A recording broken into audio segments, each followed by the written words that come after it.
দ্বিতীয় দফা ইউপি নির্বাচনে কয়েকটি স্থানে বিচ্ছিন্ন সংঘর্ষ, কেরানীগঞ্জ, সন্দ্বীপ ও যশোরে শিশুসহ 5 জন নিহত। ভোট গ্রহণ শেষে চলছে গণনা। বাংলাদেশ ব্যাংকের রিজার্ভ থেকে চুরি যাওয়া $46 লাখ ফিলিপিন্স কর্তৃপক্ষের কাছে জমা দিয়েছেন চীনা ব্যবসায়ী কিমং। Manila বুলেটিনের report. দুর্নীতির মানসিকতা দূর করতে সরকারি চাকরিজীবীদের বেতন ভাতা বাড়ানো হয়েছে বললেন প্রধানমন্ত্রী। স্বাধীনতার সুবর্ণ জয়ন্তীতে দারিদ্র্য দূর করার ঘোষণা। দেশে এখন গণতন্ত্র নেই মন্তব্য বেগম জিয়ার। সংঘাতের পথ ছেড়ে সরকারকে আলোচনার মাধ্যমে সমস্যা সমাধানের আহ্বান। এবং তনু হত্যার বিচার দাবিতে আজও রাজধানীতে বিক্ষোভ। খুনের আলামত টেম্পারিং করা হয়েছে আশঙ্কা মানবাধিকার কমিশনের চেয়ারম্যানের।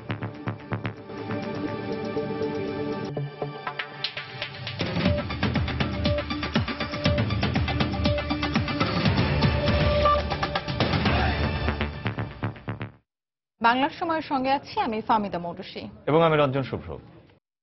শুরুতেই ইউনিয়ন পরিষদ নির্বাচনের খবর।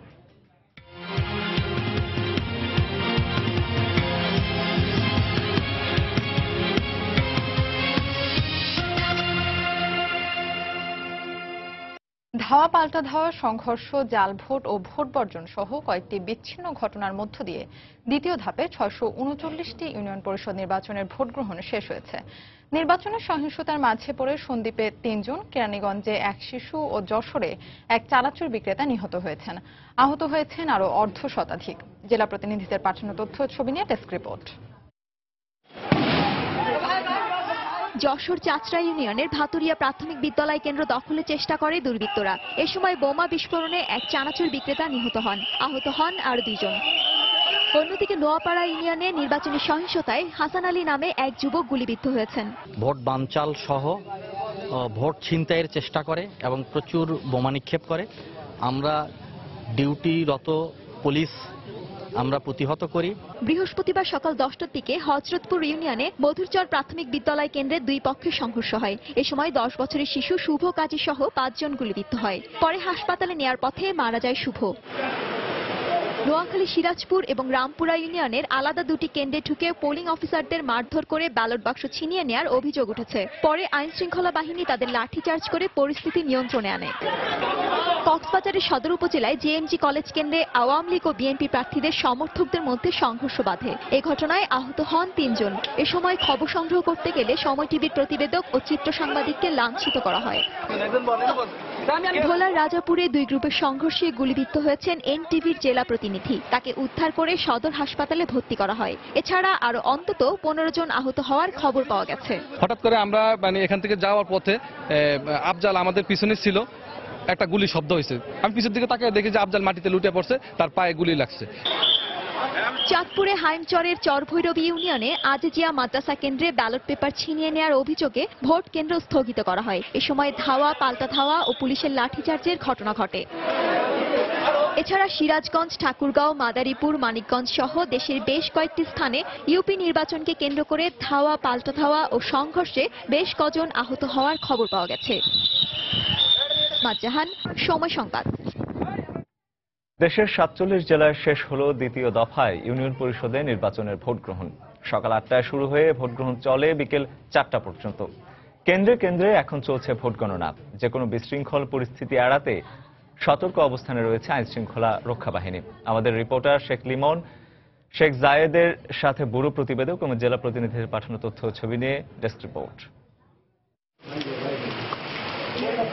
দিনভর ঝুম বৃষ্টির মাঝেই মুন্সিগঞ্জের 2 উপজেলার 18টি ইউনিয়ন পরিষদে ভোট গ্রহণ অনুষ্ঠিত হয়েছে। তবে কয়েকটি কেন্দ্রে ভোট জালিয়াতির অভিযোগ করেছেন ভোটাররা। নির্বাচন পরবর্তী যে কোনো অপ্রীতিকর ঘটনা মোকাবেলায় প্রস্তুত আছে পুলিশ, র্যাব, বিজিবির যৌথ বাহিনী। আমার তো আকুল ইউনিয়নে খুব সুন্দর পরিষ্কার সুন্দর ভোট ভালো হয়েছে। খুব ভালো ভোট হয়েছে, নিরাপদ হয়েছে, কোনো শান্তি, কোনো জাতের গন্ডগোল নাই। সকালে গাজীপুরের কালীগঞ্জে ভোট কেন্দ্রগুলোতে ছিল ভোটারদের লম্বা লাইন। পুরুষ ভোটারদের পাশাপাশি নারী ভোটারদের উপস্থিতি ছিল উল্লেখযোগ্য। এদিকে নির্বাচন শেষে পরিবেশ নিয়ে সন্তোষ প্রকাশ করেছেন ভোটার ও নির্বাচন সংশ্লিষ্ট কর্মকর্তারা। কোনো ঝামেলা নাই, কোনো মারামারি নাই, কোনো কে নাই। ইউনিয়ন পরিষদ নির্বাচনের যে একটা আমেজটা লক্ষ্য করা গেছে। আমাদের গণনার কাজ চলছে, ইনশাল্লাহ আমরা গণনা শেষ করে এখানে ফলাফল ঘোষণা করব। চট্টগ্রামের কেন্দ্রগুলোতে সকাল 8টায় শুরু হয় ভোট গ্রহণ। দ্বিতীয় ধাপে এ জেলার 3টি উপজেলার 30টি ইউনিয়ন পরিষদের নির্বাচন অনুষ্ঠিত হয়েছে। এদিকে নির্বাচনের সুষ্ঠু পরিবেশ বজায় রাখতে তৎপর রয়েছে আইন শৃঙ্খলা রক্ষাকারী বাহিনী। মিরেশ্বরাইতে কোনো গোলযোগ হয়নি। সীতাকুণ্ড আরো দু একটি কেন্দ্রে টুকটাক গন্ডগোল হয়েছে। আমাদের ম্যাজিস্ট্রেট, নির্বাহী ম্যাজিস্ট্রেটরা ফোর্স নিয়ে সেগুলি দমন করেছে। এই ঝামেলাগুলো বাহিরে তারা করতে চেষ্টা করছে। উৎসাহী ক্যান্ডিডেট তার সমর্থকদের মধ্যে ভোট কেন্দ্রে এখন পর্যন্ত কোনো প্রভাব পড়েনি। একই অবস্থা সিলেটেও। প্রথমবারের মতো দলীয় প্রতীকে নির্বাচন হওয়ায় ভোটার ও প্রার্থীদের মধ্যে ছিল ব্যাপক উৎসাহ উদ্দীপনা। ময়মনসিংহের নির্বাচন পরবর্তী পরিস্থিতি নিয়ন্ত্রণে রাখতে পুলিশ ও আনসারের পাশাপাশি দায়িত্ব পালন করছে র্যাবের স্ট্রাইকিং ফোর্স। দ্বিতীয় ধাপে জেলার 2টি উপজেলায় 20টি ইউনিয়ন পরিষদ নির্বাচনে চেয়ারম্যান পদে 115 জন প্রতিদ্বন্দ্বিতা করেছেন। সুষ্ঠুভাবে হয়েছে, আমরা অনেক ফলাফলের আশা আছি। আমাদের এই কেন্দ্রে কোনো সমস্যা হয়েছে না, এরকম ঝামেলা হয়েছে না। আইন শৃঙ্খলা বাহিনী দায়িত্ব পালন করছে যথেষ্টভাবে। সুন্দরভাবে ভোট গ্রহণ সম্পন্ন হয়েছে। এখন আমরা ভোট গণনার কাজ চলছে। অল্প কিছুক্ষণের মধ্যেই হয়তো আমাদের ভোট গণনা সম্পন্ন হবে। এছাড়া রংপুর, কুমিল্লা, জামালপুর সহ দেশের 47টি জেলার 639টি ইউনিয়ন পরিষদে ভোট গ্রহণ অনুষ্ঠিত হয়েছে। নিয়ন মোহাইমেন, সময় সংবাদ। দর্শক, এই মুহূর্তে গাজীপুরের কালীগঞ্জের নাগরী ইউনিয়নে আছেন আমাদের সহকর্মী শেখ জায়েদ। ভোট গণনার খবর জানতে সরাসরি চলে যাচ্ছি তার কাছে। জায়েদ, রায়ের দেয়া উচ্চ বিদ্যালয় মাঠে, এখানে বিদ্যালয়ের ভিতরে কিন্তু ভোট গণনা চলছে। আজকে সকাল 8টা থেকে বিকেল 4টা পর্যন্ত যে ভোট গ্রহণ অনুষ্ঠিত হয়েছে, এরপর কিন্তু এখন গণনা চলছে। সেখানে একটি উৎসব মুখর পরিবেশ বিরাজ করছে। আমি যে এই কেন্দ্রটিতে আছি এখানে আপনাকে যদি জানিয়ে রাখি, এই কেন্দ্রে কিন্তু মোট ভোটার রয়েছেন 3600, এর মধ্যে নারী ভোটারের সংখ্যা হচ্ছে 1700। তো এই ভোটারদের উপস্থিতিও যথেষ্ট ভালো ছিল। এখানে যেটি বলা হচ্ছে যে 97% ভোট এখানে কাস্ট হয়েছে, এমনটি জানানো হয়েছে প্রিজাইডিং অফিসারের পক্ষ থেকে। আমরা দেখেছি এখানে বলা হয়েছিল যে এই কেন্দ্রটি ঝুঁকিপূর্ণ, কিন্তু আজকে সারাদিন মোটামুটি শান্তিপূর্ণভাবেই এই কেন্দ্রের ভোট গ্রহণ অনুষ্ঠিত হয়েছে। আমি যেই মাঠে অবস্থান করছি, এখানে বিভিন্ন প্রার্থীর সমর্থকরা কিন্তু জড়ো হয়েছেন এবং তারা হচ্ছে ফলাফল ঘোষণার অপেক্ষায় আছেন, কখন ফলাফল ঘোষণা হবে এবং যাদের প্রার্থীরা জয়ী হবেন তারা আনন্দ মিছিল করবেন, এরকম একটি উপলক্ষের জন্য কিন্তু তারা অপেক্ষা করছেন। এবং প্রচন্ড রকম চাপ রয়েছে এই মাঠটিতে। এই ভোটারদের এবং সমর্থকদের, বিভিন্ন বয়সের সমর্থকরা কিন্তু এখানে জড়ো হয়েছেন। আমরা যে কেন্দ্রটিতে আছি, এখানে আইন শৃঙ্খলা বাহিনীর সদস্যদের সঙ্গে আমরা কথা বলেছি। তারা আমাদেরকে যেমনটি বলেছেন যে কোনো রকম ঝামেলা ছাড়াই তারা এটি শেষ করতে পেরেছেন এবং এখন গণনা চলছে। কিছুক্ষণের মধ্যেই হয়তো ফলাফল ঘোষণা করা হবে। এরপর আমরা পরবর্তী খবরাখবর আপনাদেরকে জানাতে পারবো এবং ফলাফল ঘোষণার পর কিন্তু চেয়ারম্যান পদপ্রার্থীদের যে ব্যালট রয়েছে সেগুলো কিন্তু নিয়ে যাওয়া হবে উপজেলা নির্বাচন অফিসে এবং সেখান থেকে সেই ফলাফল ঘোষণা করা হবে। তো এই মুহূর্তে এখানকার ভোটার এবং প্রার্থীদের সমর্থকরা অপেক্ষা করছেন ফলাফলের অপেক্ষায়। তো এই ছিল এখান থেকে সবশেষ। আমরা ফিরে যাচ্ছি স্টুডিওতে। আমাদের গৌরীপুরে আছেন আমাদের সহকর্মী হারুনুর রশিদ, আমরা সেখানে হয়তো যাব। দর্শক, গাজীপুরের কালীগঞ্জের নাগরী ইউনিয়ন থেকে এতক্ষণ আমাদের সঙ্গে ছিলেন সহকর্মী শেখ জায়েদ। তিনি জানাচ্ছিলেন ভোট গণনার সবশেষ খবরাখবর। দ্বিতীয় দফার নির্বাচনে চট্টগ্রামের 30টি ইউনিয়ন পরিষদের সম্পন্ন হলো ভোট গ্রহণ। দর্শক, নির্বাচনী পরিস্থিতি নিয়ে কথা বলতে আমাদের চট্টগ্রাম স্টুডিওতে যোগ দিয়েছেন সচেতন নাগরিক কমিটির জেলা সভাপতি প্রকৌশলী দেলোয়ার হোসেন মজুমদার। আমরা এখন সরাসরি কথা বলবো তার সাথে। জনাব দেলোয়ার হোসেন মজুমদার, বাংলার সময়ে আপনাকে স্বাগত। প্রথমেই আপনার কাছে জানতে চাইব, নির্বাচনী এলাকাগুলোর পরিবেশ আসলে আপনি কেমন দেখেছেন, আর মানে ভোট কতটা নির্বিঘ্নভাবে সম্পন্ন হয়েছে বলে আপনি মনে করেন? নির্বাচনী এলাকার পরিবেশ আসলে আমাদের দেশে নির্বাচনী এলাকায় স্থানীয় সরকার বিশেষ করে যা হয় সেটি ছিল। এখানে উত্তেজনা ছিল, উৎসাহ ছিল, ভোটের লাইন ছিল, সবই ছিল। কিন্তু নির্বাচনের আগে থেকেই একটি জিনিস লক্ষণীয় যেটা ছিল সেটা হচ্ছে বিএনপি প্রথম থেকেই প্রার্থী দিয়েছে কিন্তু কোনো প্রচারণায় ছিল না এবং আজকে নির্বাচনে কোনো এজেন্টও পাঠাননি। তার মানে নির্বাচনে বর্জনের একটি মানসিক প্রস্তুতি নিয়েই নির্বাচনে অংশগ্রহণ করা, এটি নির্বাচনের কলেবরকে কিছুটা ক্ষতিগ্রস্ত করেছে। এবং স্থানীয় সরকার নির্বাচনে আমাদের দেশে উৎকণ্ঠা থাকে, উত্তেজনা থাকে, সংঘাত হয় এবং কর্তৃপক্ষ সেভাবে প্রস্তুত ছিলেন আমি বলতে পারি। সেক্ষেত্রে 181টি কেন্দ্রের মধ্যে 254টি ঝুঁকিপূর্ণ। তারপরও কিন্তু সর্বক্ষেত্রে এই সংঘাত এড়ানো যায়নি।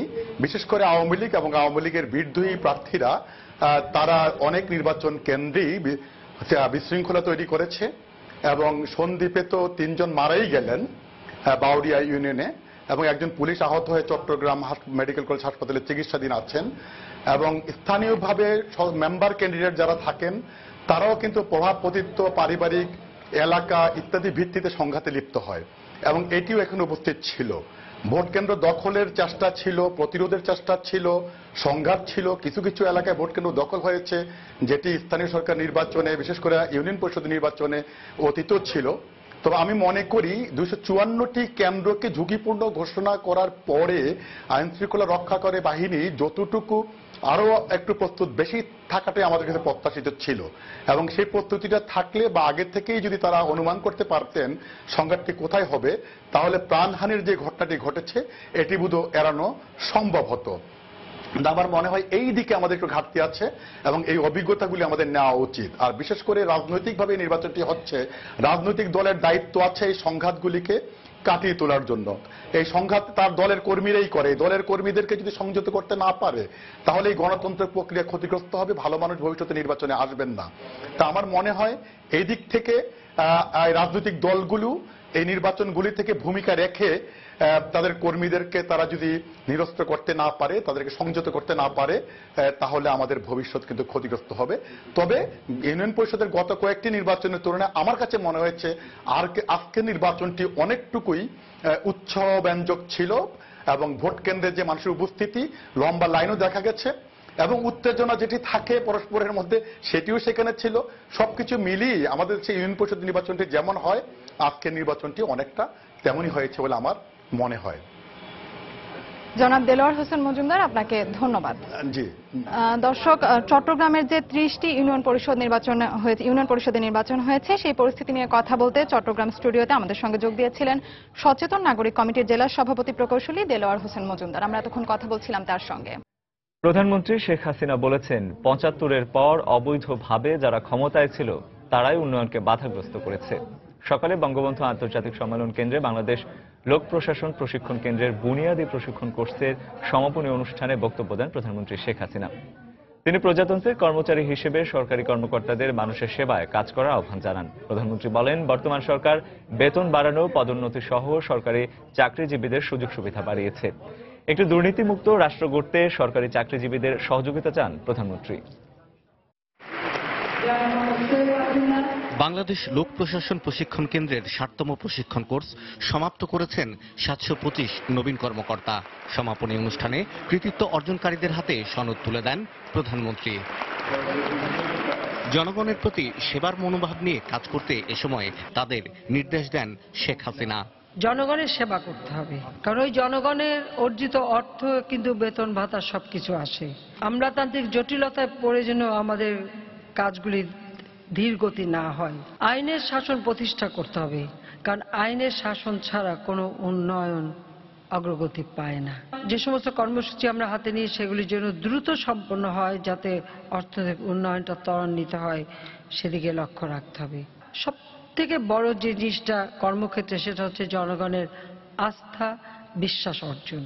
প্রধানমন্ত্রী বলেন, স্বাধীনতার পর দেশে একটি দক্ষ সিভিল সার্ভিস প্রতিষ্ঠার উদ্যোগ নেওয়া হয়েছিল, কিন্তু বঙ্গবন্ধুকে হত্যার পর সামরিক সরকারগুলো গণমুখী সব উদ্যোগই বন্ধ করে দেয়। দুর্নীতির যে বিস্তার দেখছি, এটা মিলিটারি রুল যখন কোনো দেশে থাকে, তারা যখন ক্ষমতা দখল করে তখন দুর্নীতির বিরুদ্ধে বক্তৃতা দিয়ে এসে সেই দুর্নীতির উপরেই আশ্রয় নেয় এবং দুর্নীতির প্রসার ঘটায়। দুর্নীতিকেই তারা নীতি হিসেবেই গ্রহণ করে। আমাদের অর্থনীতি যতটা মজবুত হয়েছে, আমরা কিন্তু সকলের বেতন ভাতা বাড়িয়েছি। 123 বেতন আমরা বৃদ্ধি করে দিয়েছি। কেন দিয়েছি? যারা কাজ করবেন তাদের জন্য জব স্যাটিসফ্যাকশন থাকে, সংসারটা সচ্ছলভাবে যেন চালাতে পারেন, দুর্নীতির উপর যেন নির্ভরশীল হতে না হয়। লোক প্রশাসন প্রশিক্ষণ কেন্দ্রের অবকাঠামো এবং প্রশিক্ষণ সুবিধা বাড়াতে যত দ্রুত সম্ভব নতুন প্রকল্প নিতে সংশ্লিষ্টদের নির্দেশ দেন প্রধানমন্ত্রী। প্রকল্প নেন যত। শাহ আলী জয়, সময় সংবাদ, ঢাকা। সরকারের প্রতি সংঘাতের পথ ছেড়ে সংলাপের মাধ্যমে রাজনৈতিক সমস্যা সমাধানের আহ্বান জানিয়েছেন বিএনপি চেয়ারপারসন বেগম খালেদা জিয়া। বিকালে রাজধানীর রমনায় ইঞ্জিনিয়ার্স ইনস্টিটিউশন মিলনায়তনে ইসলামী ঐক্যজোট আয়োজিত মহাসমাবেশে যোগ দিয়ে তিনি আশাবাদ ব্যক্ত করেন। এ সময় বর্তমানে কারও জানমালের নিরাপত্তা নেই বলেও মন্তব্য করেন খালেদা জিয়া। দেশের সংকট নিরসনে এবং গ্রহণযোগ্য নির্বাচনের মাধ্যমে জনগণের একটি প্রতিনিধিত্বশীল সরকার প্রতিষ্ঠার জন্য আমরা সকলের সঙ্গে আলাপ আলোচনার আহ্বান জানিয়েছি। বল এখন শাসক দলের কোর্টে। তারা সংঘাতের পথ ছেড়ে সংলাপের পথে সমস্যার সমাধান করবে বলে আমি আশা করি। দেশের চরম সংকট উত্তরণে আমি আপনাদের এই সম্মেলন থেকে সম্মানিত আলেম সমাজকে ঐক্যবদ্ধ সোচ্চার হওয়ার আহ্বান জানাচ্ছি। বাংলার সময় আরো থাকছে। সংস্কারের অভাবে চলাচলের অযোগ্য হয়ে পড়েছে ভোলার বোরহান উদ্দিনের 9 কিলোমিটার রাস্তা, বন্ধ যান চলাচল, এলাকাবাসীর ভোগান্তি।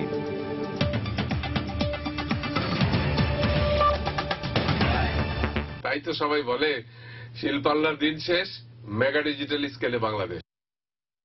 রিজার্ভের চুরি যাওয়া অর্থের $46 লাখ ফিলিপিন্সের anti money laundering council AMLC কে ফেরত দিয়েছেন অভিযুক্ত চীনা ব্যবসায়ী কিম অং। দেশটির anti money laundering council AMLC কে এই অর্থ ফেরত দিয়েছেন কিম। ফিলিপিন্সের সংবাদ মাধ্যমে ম্যানিলা বুলেটিন এ তথ্য জানিয়েছে। এর আগে গতকাল বাংলাদেশ ব্যাংকের রিজার্ভের চুরি হওয়া $8 কোটি 10 লাখ মধ্যে $3 কোটি 10 লাখ ফেরত পাওয়ার সম্ভাবনা রয়েছে বলে জানিয়েছেন Philippines senator president Ralph recto. এছাড়াও কিমং এর আরেক প্রতিষ্ঠান স্টার্ন হাওয়াই লেজার কোম্পানিতে আরও পাচার হওয়া অর্থের $1 কোটি রয়েছে বলে জানিয়েছেন এই চীনা ব্যবসায়ী। অর্থ পাচারের এ ঘটনা তদন্তে আগামী 5 এপ্রিল পরবর্তী সিনেটে শুনানির তারিখ ধার্য করা হয়েছে। Hindi po, mga tiga-ibang bansa po. Ayaw munang magbigay. Bangladesh ব্যাংকের রিজার্ভের অর্থ ফিলিপিন্সে পাচারের ঘটনায় সাবেক 2 কর্মী মায়া দেগুইতো ও অ্যাঞ্জেলা টোরেসের বিরুদ্ধে মামলা করেছে Rizal Commercial Banking Corporation RCBC। Money laundering মামলায় ব্যাংকটির জুপিটার শাখার সাবেক ব্যবস্থাপক মায়া ও জ্যেষ্ঠ জনসংযোগ কর্মকর্তা টোরেসের বিরুদ্ধে $8 কোটি 10 লাখ পাচারের অভিযোগ আনা হয়েছে। ফিলিপিন্সের সংবাদ মাধ্যম ABS-CBN কে একথা জানিয়েছেন RCBC গ্রুপের আইনজীবী মিশেল এস্তাভিলো। তবে এই দুজন কর্মী ছাড়াও জুপিটার শাখার আরও একজন কর্মী এই কেলেঙ্কারির সঙ্গে জড়িত থাকতে পারে বলেও ধারণা করা হচ্ছে। সন্দেহভাজন ওই কর্মীর নাম আদ্রিয়ান ইউজিউসিকো। এর আগে ফিলিপিন্সের সিনেট শুনানিতে RCBCর এই কর্মীর জড়িত থাকার অভিযোগও উঠে আসে। এই আদ্রিয়ানই RCBCর অন্যান্য শাখার কর্মীদের সঙ্গে মায়ের বৈঠকের ব্যবস্থা করে দিয়েছিলেন। এর আগে অর্থ পাচারে ব্যবহৃত 4টি ভুয়া অ্যাকাউন্টের মধ্যে জেসি ল্যাগ্রোসাস অ্যাকাউন্টটিতে আদ্রিয়ানোর ছবি ব্যবহার করা হয়।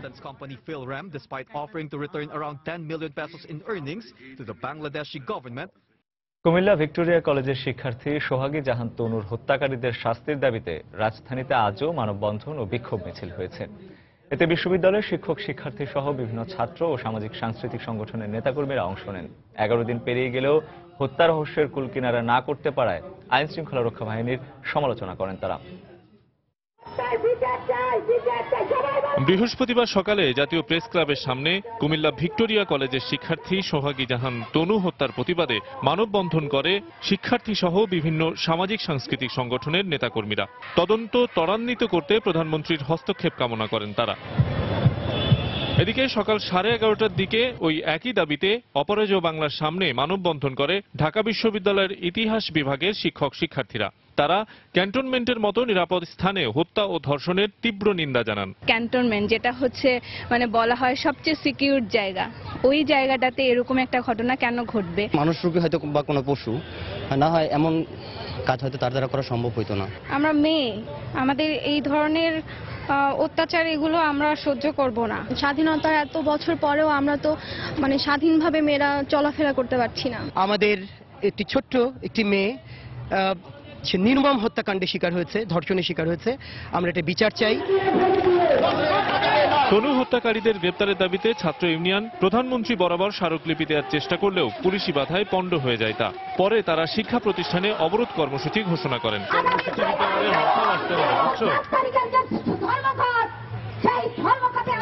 আচ্ছা, ওকে।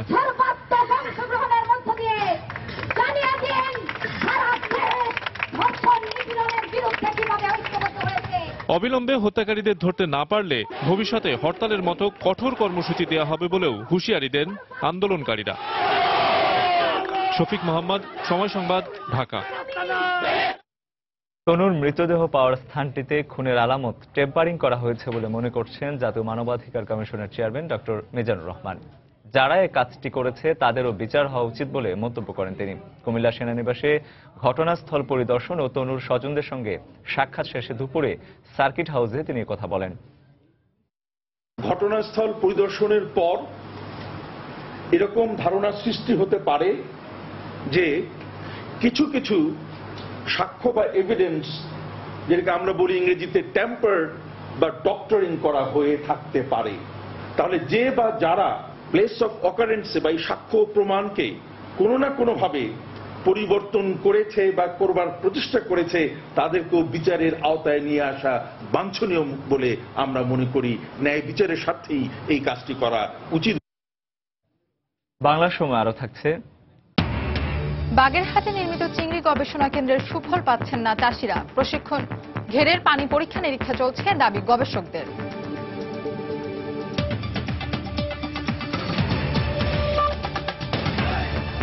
আরএফএল ওয়াটার পাম্প, পানি দেবে, টেনশন নয়। নারায়ণগঞ্জের আলোচিত 7 খুন মামলায় নিহত কাউন্সিলর নজরুল ইসলামের শ্বশুর শহীদুল ইসলাম ও সহযোগী শাহজালালের সাক্ষ্য গ্রহণ শেষ হয়েছে। দুপুরে জেলা ও দায়রা জজ আদালতের বিচারক সৈয়দ এনায়েত হোসেনের আদালতে তারা সাক্ষ্য দেন। আগামী 4 এপ্রিল সাক্ষ্য গ্রহণের পরবর্তী দিন ধার্য করা হয়েছে। এর আগে কঠোর নিরাপত্তায় প্রধান আসামি নূর হোসেন, র্যাবের চাকরিচ্যুত সাবেক 3 কর্মকর্তা সহ 23 আসামিকে আদালতে হাজির করা হয়। তাদের উপস্থিতিতে নিহত নজরুল ইসলামের শ্বশুর শহীদুল ইসলাম এবং নিহত মনিরুজ্জামান স্বপনের আত্মীয় শাহজালালের সাক্ষ্য গ্রহণ করা হয়। সাক্ষ্য গ্রহণ শেষে তাদের জেরা করেন আসামি পক্ষের আইনজীবীরা। 2014 সালের 27 April panel mayor Nazrul Islam সহ 7 জনকে অপহরণের 3 দিন পর শীতলক্ষা নদী থেকে তাদের লাশ উদ্ধার করা হয়।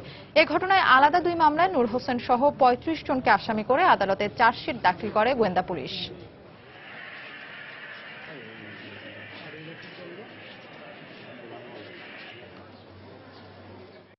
নূর হোসেনের সাথে নজরুল ইসলামের পূর্ব থেকে বিরোধ ছিল। এই বিরোধের কারণে র্যাবের কর্মকর্তা তারেক সাইদ মাহমুদ, এম রানা এবং আরিফ হোসেনের মাধ্যমে টাকা এবং ফ্ল্যাট দিয়ে তাদেরকে ভাড়া করে এই ভাড়াটিয়া খুনি হিসাবে র্যাব এই হত্যাকাণ্ডটি সংগঠিত করে। এই বিষয়গুলি আজকে বিজ্ঞ আদালতে পুঙ্খানুপুঙ্খ রূপে উনি বিজ্ঞ আদালতে বর্ণনা দিয়েছেন। আবারও ইউনিয়ন পরিষদ নির্বাচনের খবর। দ্বিতীয় দফার নির্বাচনে সিলেট বিভাগে আজ 46টি ইউনিয়ন পরিষদ নির্বাচনের ভোট গ্রহণ সম্পন্ন হলো। নির্বাচনী পরিস্থিতি নিয়ে কথা বলতে আমাদের সাথে সিলেট স্টুডিওতে যোগ দিয়েছেন সুজনের সিলেট জেলা সভাপতি তারেক ফারুক চৌধুরী। জনাব তারেক ফারুক চৌধুরী, আপনাকে স্বাগত। প্রথম দফার সাথে দ্বিতীয় দফার ইউনিয়ন পরিষদের নির্বাচনী পরিবেশের পার্থক্য ছিল কি? গতবারের চেয়ে এবারে ভোটারদের উপস্থিতি কেমন ছিল বলে আপনি মনে করেন? যে ওইটা 3টা ভাগে ভাগ করতে হয়। প্রথমত হলো যেদিন নির্বাচনী শিডিউলটা ঘোষণা করা হয় তার পরের দিন থেকে নির্বাচনের পূর্বের দিন পর্যন্ত একটা পিরিয়ড থাকে, নির্বাচনের দিনে একটা পিরিয়ড থাকে, আর নির্বাচন পরবর্তীতে একটা পিরিয়ড। তো আমরা যদি আগের নির্বাচনের সাথে তুলনা করি, আগের নির্বাচনে সিলেটে বেশ কিছু ঘটনা ঘটেছে। আওয়ামী লীগের কেন্দ্রীয় একজন নেতার নেতৃত্বে একটা কেন্দ্র দখল হয়েছিল। এইবার কিন্তু সেগুলা হয় নাই, এবং এইগুলা যেসব জায়গায় নির্বাচনগুলা হয়েছে সিলেটের প্রত্যন্ত এলাকায় নির্বাচনগুলা হয়েছে। যদি কোনো অঘটন ঘটতো তাহলে সিলেট থেকে যেতে মিনিমাম 2 থেকে 2.5 ঘন্টা আইন শৃঙ্খলা বাহিনী লাগতো, কিন্তু অত্যন্ত স্বতঃস্ফূর্তভাবে নির্বাচন হয়েছে। এবং এখানে নারী ভোটার যারা, তারা অগ্রণী ভূমিকা পালন করেছেন। দেখা গিয়েছে যে 8টা থেকে ভোট 7টার পূর্বেই এসে লাইনে দাঁড়িয়েছেন, এবং এখন পর্যন্ত সুন্দরভাবে হচ্ছে। আর সিলেটে সবসময়ই একটা সম্প্রীতি আছে রাজনৈতিক দলগুলোর মধ্যে, নেতাদের মধ্যে থাকার কারণে এইখানে ঝামেলা গন্ডগোলগুলা একটু কম হয়, যেটা জাতীয়ভাবে আমরা দেখি। তো জাতীয়ভাবে যেগুলা দেখছি সেগুলো আমি আজকে আপনাদের মাধ্যমে নির্বাচন কমিশনকে বলবো যে দায় আপনারা এড়াতে পারেন না। মানুষজন আপনাদেরকে বলছে যে আপনারা বিবেক প্রতিবন্ধী। হ্যাঁ, এগুলা এখন পর্যন্ত গত দিনের নির্বাচনের সময়ে দেখা গিয়েছে যেসব ঘটনা ঘটেছে এখন পর্যন্ত সেগুলোর কোনো মামলা হয়নি। সেই দায় নির্বাচন কমিশন কখনো এড়াতে পারেন না। আর সিলেটের প্রেক্ষিত বললাম যে সিলেট একটু সম্প্রীতির এলাকা, এখানে কোনো ঝামেলা টামেলা হয় নাই, সুন্দরভাবে নির্বাচন হয়েছে। দর্শক, সিলেট স্টুডিও থেকে আমাদের সঙ্গে যোগ দিয়েছিলেন সুজনের সিলেট জেলা সভাপতি তারেক ফারুক চৌধুরী। তিনি কথা বলছিলেন আমাদের সাথে নির্বাচন পরিস্থিতি নিয়ে। দর্শক, সিলেটের গোয়াইনঘাটের তোয়াকুল ইউনিয়নে আছেন আমাদের রিপোর্টার ইকরামুল কবির। ভোট গণনার সবশেষ খবর জানতে সরাসরি চলে যাচ্ছি তার কাছে। ইকরাম, ভোট গণনার এখন কি অবস্থা, মানে কতদূর ভোট গণনা হয়েছে, আপনি কি দেখতে পাচ্ছেন? এই যে সিলেটে আমরা সকাল থেকে দেখেছি সিলেটের কোম্পানিগঞ্জ এবং গোয়াইনঘাট দুটি উপজেলা নির্বাচন অনুষ্ঠিত হয়েছে 13টি ইউনিয়ন পরিষদে। আমি এখন আছি গোয়াইনঘাট উপজেলার তোয়াকুল ইউনিয়ন পরিষদে। এখানে জামিয়া ইসলামিয়া মাদ্রাসা সেন্টারে, এই সেন্টারে ভোট গণনা প্রায় শেষ পর্যায়ে। আপনারা দেখতে পাচ্ছেন ভোট গণনা চলছে অত্যন্ত শান্তিপূর্ণভাবে। আমরা দেখেছি প্রতিটা কেন্দ্রে অত্যন্ত শান্তিপূর্ণভাবে ভোট গণনা হচ্ছে। এই কেন্দ্রে 87% ভোট পড়েছে। ভোটারদের মধ্যে বিপুল উৎসাহ উদ্দীপনা দেখেছি। সকালবেলা আমরা দেখেছি ঝাঁকে ঝাঁকে ভোটার এসেছে, বিশেষ করে নারী ভোটারদের উপস্থিতিতে লক্ষণীয় ছিল। এখানে মাত্র এই 1860 ভোটের মধ্যে 1621 ভোট পড়েছে এখানে। এবং আপনারা দেখতে পাচ্ছেন যে এখানে যারা পুলিং অফিসাররা রয়েছেন তারা বিভিন্ন ভোট ব্যালট পেপারগুলো গুনছেন, তারা দেখছেন। এবং ব্যালট পেপারগুলো যেখানে চেয়ারম্যান রয়েছেন, এখানে রয়েছেন সংরক্ষিত মহিলা আসনের নারী ভোটাররা, নারী প্রার্থীরা, এবং রয়েছেন পুরুষ সদস্যরা রয়েছেন এবং তাদের ভোট গণনা হচ্ছে। এখানে আপনারা দেখতে পাচ্ছেন যে বিভিন্ন প্রার্থীদের এজেন্ট আছেন, তারা এখানে এই ভোট গণনা হচ্ছে এবং সেগুলো পর্যবেক্ষণ করছেন, এবং এইটাই নিয়ম হচ্ছে গিয়ে, এবং ভোট গণনা পর্যবেক্ষণ করছে। মোটরসাহ, আমি একটু জানিয়ে দিতে চাচ্ছি যে সিলেটে এই 71টা কেন্দ্র, অর্থাৎ গোয়াইনঘাট উপজেলার যে 7টি ইউনিয়নে নির্বাচন হচ্ছে, 71টা কেন্দ্রে ভোট গণনা ভোট হয়েছে বিকেল 4টা পর্যন্ত। অত্যন্ত শান্তিপূর্ণভাবে ভোট হয়েছে। একইভাবে সিলেট জেলার 6 উপজেলা 46টি ইউনিয়নে শান্তিপূর্ণভাবে ভোট হয়েছে। আমি প্রত্যেকটা, আমাদের যে প্রতিনিধি রয়েছে হবিগঞ্জ, মৌলভীবাজার এবং সুনামগঞ্জ, সেই প্রতিনিধিরা আমাকে জানিয়েছেন প্রত্যেকটা ইউনিয়নে শান্তিপূর্ণভাবে এবং উৎসব মুখর পরিবেশে আজকে ভোট অনুষ্ঠিত হলো। এবং 7.5 লাখ ভোটার এই 46টি ইউনিয়ন পরিষদে ভোটাধিকার প্রয়োগ করেছেন, এবং 7.5 লাখ ভোটারদের নিরাপত্তার জন্য পর্যাপ্ত পরিমাণের পুলিশ মোতায়েন ছিল বিজিবির, এবং প্রত্যেকটি উপজেলায় 3 প্লাটুন বিজিবি মোতায়েন ছিল। সে কারণে কোথাও কোনো ধরনের ছোটখাটো ভুল ত্রুটি দেখা দিলে বা কথা কাটাকাটি দেখা দিলে সেখানে আমরা দেখেছি বিজিবিকে ছুটে যেতে, র্যাবকে ছুটে যেতে, এবং পুলিশ তো ছিলই সার্বক্ষণিকভাবে স্ট্যান্ডিং অবস্থায়। এই অবস্থায় সিলেট বিভাগের যে প্রত্যেকটা উপজেলা এবং প্রত্যেকটা ইউনিয়নে শান্তিপূর্ণভাবে নির্বাচন সম্পন্ন হয়েছে প্রশাসন। একইভাবে গত 22 মার্চ আমরা দেখেছি সিলেটের যে সদর উপজেলার 8টি ইউনিয়নের নির্বাচন অনুষ্ঠিত হয়েছে, একইভাবে শান্তিপূর্ণভাবে নির্বাচন অনুষ্ঠিত হয়েছে। আগামী যে আরো 4টি ধাপ রয়েছে, 4টি ধাপেও একইভাবে আশা করছেন প্রশাসন যে এই মডেলকে সামনে রেখে আগামী দিনগুলোতেই শান্তিপূর্ণভাবে নির্বাচন সম্পন্ন করতে। আমরা দেখি এই ইউনিয়নে যে চেয়ারম্যান প্রার্থীরা রয়েছে এবং চেয়ারম্যান প্রার্থীদের সাথে আমাদের কথা হয়েছে, চেয়ারম্যান প্রার্থীরা বলছে শান্তিপূর্ণভাবে নির্বাচন সম্পন্ন হয়েছে, এবং ভোটাররাও বলছে বেশ উৎসাহ উদ্দীপনার মধ্যে চেয়েছে। আমরা এই কিছু সময়ের মধ্যে, ঘণ্টাখানেকের মধ্যেই আমরা এখানে প্রিজাইডিং অফিসার যিনি আছেন নন্দলাল সিং, উনি বলছেন যে ঘণ্টাখানেকের মধ্যে এখানে ফলাফল ঘোষিত হবে। তারপর এখান থেকে চলে যাবে উপজেলা নির্বাহী কর্মকর্তার কার্যালয়, সেখানে রিটার্নিং অফিসার রয়েছেন। সিলেট এই গোয়াইনঘাটের জন্য 3 জন রিটার্নিং অফিসার সেখানে অবস্থান করছে। এইখানে গণনা শেষে সেইখানে যাবে, এবং সেখানে যাওয়ার পরে সেখান থেকে একটি চূড়ান্তভাবে প্রাথমিক ফলাফল ঘোষণা করা হবে। এই ছিল গোয়াইনঘাট উপজেলা সহ সিলেট বিভাগের ইউনিয়ন পরিষদ নির্বাচনের সর্বশেষ পরিস্থিতি। মটুসি। দর্শক, সিলেটের গোয়াইনঘাট উপজেলা থেকে ভোট গণনার সবশেষ খবর জানাচ্ছিলেন সহকর্মী ইকরামুল কবির। চলে যাচ্ছি পরের খবরে। খুলনায় সড়ক দুর্ঘটনায় অঞ্জন সরকার নামে পুলিশের এক উপপরিদর্শক নিহত হয়েছেন। স্বজনরা জানায় সকালে দৌলতপুর থানার ক্লাবের মোড় এলাকায় যশোর আকিজ জুট মিলের একটি কাভার্ড ভ্যান উপপরিদর্শক অঞ্জন সরকারের মোটরসাইকেলটিকে ধাক্কা দেয়। এতে নিয়ন্ত্রণ হারিয়ে অঞ্জন সরকার মোটরসাইকেল থেকে পড়ে যান। গুরুতর আহত অবস্থায় তাকে খুলনা মেডিকেল কলেজ হাসপাতালে নেওয়া হলে সেখানে তার মৃত্যু হয়। এদিকে ঘাতক কাভার্ড ভ্যান ও ভ্যানের চালককে আটক করেছে পুলিশ।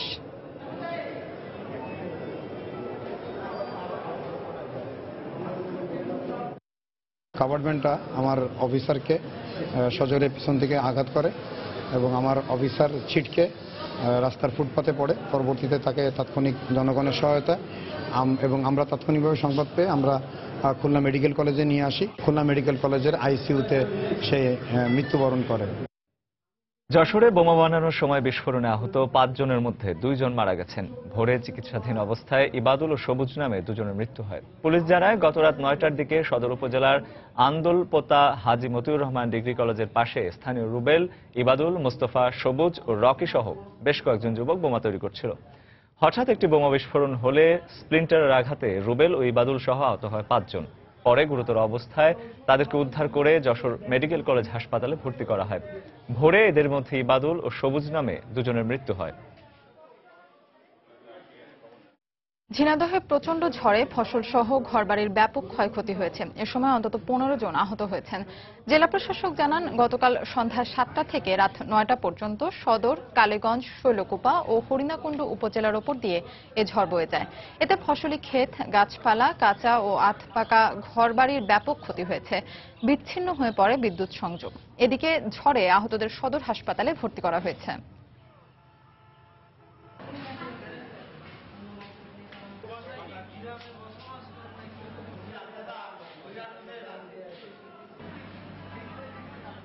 সংস্কারের অভাবে ভোলার বোরহানউদ্দিন উপজেলার বড় মানিকা ও পক্ষী ইউনিয়নের 9 কিলোমিটার রাস্তা চলাচলের অযোগ্য হয়ে পড়েছে। রাস্তা জুড়ে খানা খন্দকের কারণে বন্ধ হয়ে গেছে সব ধরনের যানবাহন চলাচল। রাস্তাগুলো সংস্কার করে ভোগান্তি লাঘবের দাবি জানিয়েছে এলাকাবাসী। উৎপল দেবনাথের তোলা ছবি ও নাসিরউদ্দিন লিটনের পাঠানো তথ্য নিয়ে ডেস্ক রিপোর্ট। বোরহানউদ্দিনের রানীগঞ্জ বাজার থেকে মোল্লারহাট হয়ে হারুনের বাজার পর্যন্ত 5 কিলোমিটার ও পক্ষিয়া ইউনিয়ন থেকে পাটোয়ারি বাজার পর্যন্ত 4 কিলোমিটার রাস্তার ইট, বালু ও পিচ উঠে খানা খন্দকে পরিণত হয়েছে। এসব রাস্তায় শুষ্ক মৌসুমে পায়ে হেঁটে চলাচল করা গেলেও বর্ষা মৌসুমে ভোগান্তির শেষ থাকে না। এলাকাবাসীর অভিযোগ, কর্তৃপক্ষের উদাসীনতার কারণে দীর্ঘ 1 দশকেও রাস্তাগুলো সংস্কার হয়নি। 8 থেকে 10 বছর ধরে এরকম ভাঙাচুরা, এই পাইলিং ফুলিং করতেছে।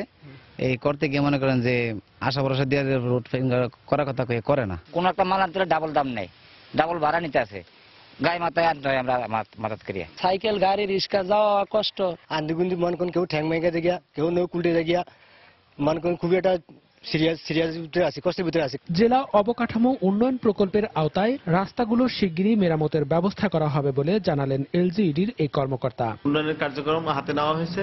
বিশেষ করে ভোলা উন্নয়ন অবকাঠামো নামে একটা নতুন ডিপিপি কার্যক্রম চলছে এবং শীঘ্রই এটা বাস্তবায়ন হবে।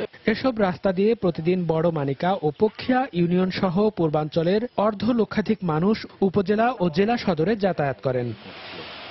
সময় সংবাদ, ভোলা।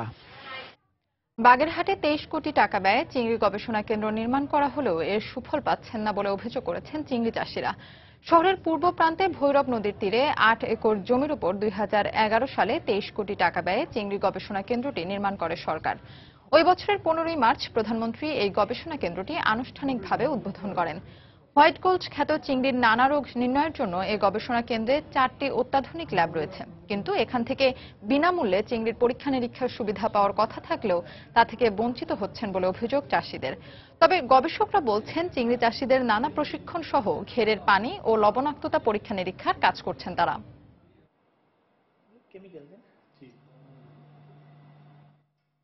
আমরা গ্রামে যারা আছে এগো কাছে যা শুনি যে এই রোগ হয়েছে, এই চুন মারো বা ফিটকিরি মারো, এইগুলো করে কোনো সুফল হয় না। এর গবেষণা করে কতটুকু এরা আমাদেরকে বেনিফিট দিতে পারেনি, যতটুকু দেওয়ার মানে আশা করেছিলাম। আমাদের কাজ হচ্ছে হলো মাঠ পর্যায়ের প্রবলেমগুলোকে তুলে নিয়ে আসা তাদের মাধ্যমে এবং সেগুলোর উপর গবেষণা করে গবেষণা ফলাফলটা প্রচার করা। ছারপোকার কামড়ে অতিষ্ঠ রেলে ভ্রমণকারীরা, যে কারণে ট্রেনের সিটে 1 মিনিটও বসা দেয়। দূরের গন্তব্যের যাত্রীদের অন্তত 5 থেকে 7 ঘন্টা এই কষ্ট সহ্য করতে হচ্ছে। বিশেষ করে রাতের যাত্রীদের দুর্ভোগ আরো ভয়াবহ। রেলওয়ে কর্মকর্তাদের দাবি, পরিষ্কারের জন্য পর্যাপ্ত সময় না পাওয়ায় ছারপোকা মুক্ত করা যাচ্ছে না যাত্রীবাহী বগিগুলো। বিস্তারিত জানাচ্ছেন কমল দে। নানা সমস্যায় জর্জরিত বাংলাদেশ রেলওয়ের ট্রেনগুলো এই অভিযোগ নতুন কিছু নয়। দীর্ঘ সময় লাইনে দাঁড়িয়ে পাওয়া যায় না টিকিট, আর যারা টিকিট পাচ্ছেন তাদের সমস্যা যেন আরো বেশি। অপ্রশস্ত সিট হয়, ভালোভাবে বসা যায় না। সাম্প্রতিক সময়ে সবচেয়ে বড় সমস্যা হিসেবে দেখা দিয়েছে ছাড় পোকার কামড়। ছাদ পোকার আক্রমণে আমার ঘুমানোর কোনো স্কোপ ছিল না, বসার স্কোপ ছিল, পুরো শরীর একদম জালি জালি করে ফেলেছিল আর কি। সিট ভালো না, এই ফোল্ডিং হয় না, তারপরে ছাড় পোকা ভরা আর ময়লা আবর্জনা ভরা। প্রতিটি যাত্রীবাহী ট্রেনকে একবার যাত্রার পর পরবর্তী যাত্রার আগে জীবাণু এবং ছারপোকা মুক্ত করার জন্য কমপক্ষে 8 ঘন্টা সময় দিতে হয়। এই সময়ের মধ্যে ট্রেনগুলোকে মার্শালিং ইয়ার্ডে রেখে নানা উপায়ে জীবাণু মুক্ত করা হয়। কিন্তু প্রয়োজনীয় বগির অভাবে ট্রেনগুলোকে 3 থেকে 4 ঘন্টার মধ্যে পুনরায় যাত্রার প্রস্তুতি নিতে হচ্ছে। এই ছারপোকাগুলোকে পুরোপুরি নির্মূল করার জন্য মেকানিক্যাল ডিপার্টমেন্ট কর্তৃক এটাকে ফিউমিগেশন ওয়ার্ক করছে। তবে এগুলা নির্মূল করতে হলে যে সময়ের দরকার সেই সময়টুকু আমরা দিতে পারছি না। তবে বের করা হয়েছে কম সময়ে লুকিয়ে থাকা ছারপোকা বের করার নানা পদ্ধতি। এর মধ্যে ট্রেনের সিটের কাপড় পরিবর্তনের পাশাপাশি প্রয়োগ করা হচ্ছে থার্মাল থেরাপি। ছারপোকা দমনে আমরা মূলত 3টা পদ্ধতি ইউজ করতেছি। একটা হচ্ছে কেমিক্যাল পদ্ধতি, আরটা হচ্ছে থার্মাল রেসিস্ট্যান্স পদ্ধতি, আরটা হচ্ছে আমরা সিট কনভার্সন। সিট কনভার্সনে আমরা যেগুলো ভেলভেটেড সিট, এগুলো আমরা রেক্সিনে কনভার্ট করতেছি। রেলওয়ে কর্মকর্তারা জানিয়েছেন আগামী কয়েক মাসের মধ্যে রেলওয়ের বহরে যুক্ত হবে অন্তত 200 বগি।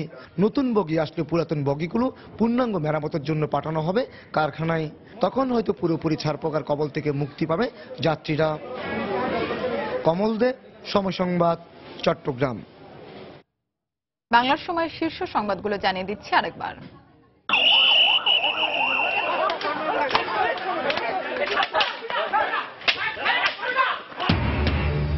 দ্বিতীয় দফা ইউপি নির্বাচনে কয়েকটি স্থানে বিচ্ছিন্ন সংঘর্ষ। কেরানীগঞ্জ, সন্দ্বীপ ও যশোরের শিশুসহ 5 জন নিহত। ভোট গ্রহণ শেষে চলছে গণনা। বাংলাদেশ ব্যাংকের রিজার্ভ থেকে চুরি যাওয়া $46 লাখ ফিলিপিন্স কর্তৃপক্ষের কাছে জমা দিয়েছেন চীনা ব্যবসায়ী কিমং। Manila বুলেটিনের report. দুর্নীতির মানসিকতা দূর করতে সরকারি চাকরিজীবীদের বেতন ভাতা বাড়ানো হয়েছে বললেন প্রধানমন্ত্রী। স্বাধীনতার সুবর্ণ জয়ন্তীতে দারিদ্র্য দূর করার ঘোষণা। দেশে এখন গণতন্ত্র নেই মন্তব্য বেগম জিয়ার। সংঘাতের পথ ছেড়ে সরকারকে আলোচনার মাধ্যমে সমস্যা সমাধানের আহ্বান। এবং তনু হত্যার বিচার দাবিতে আজও রাজধানীতে বিক্ষোভ। খুনের আলামত নষ্ট করতে পারে আশঙ্কা মানবাধিকার কমিশনের।